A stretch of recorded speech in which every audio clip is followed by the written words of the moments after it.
Ելենա Արշակյանի «Ծով աչքերի պատճառով» սերիալի նկարահանումները շարունակվում են, հեռուստադիտողները դիտում են ու քննարկում հեռուստասերիալի հերթական սերիան։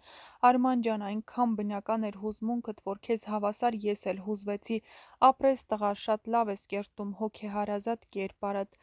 Գոր ջան, ճաշկերույթը քթիցդ եկավ, բայց ճշմարտությունը բոլորն իմացան։ Սարոյանի ու Արմանի խաղն ինչ անկեղծ ա ու մտերմիկ, ասես ֆիլմ չլինի։ Վերջապես Էլկան ու Արմանը հաշտվեցին, իսկ Ելենա ջան այնպես նկարահանի, որ մեր սիրած հերոսը չմահանա, գրել են հեռուստադիտողները։ Նարինեն այս պահին ուղղակի փայլեց իր կերպարում, իր մարդկային տեսակով, իր բարությամբ, իր խելացիությամբ։ Սարոյանը սերիալում կերտում է բարության և ընտանիքի բարօրության հրաշալի կերպար, իսկ կերպարը կերտում է իդեալական, յուրահատուկ, անզուգական ձևով։ Բրավո ձեզ, պարոն Սարոյան։ Վախ Արման ջան, դու էս սերիալի միակ լուսավոր կետն ես, համակարծիք եք, եթե ոչ գրեք ձեր կարծիքները, յուրաքանչյուր կարծիք կարևոր է մեզ համար։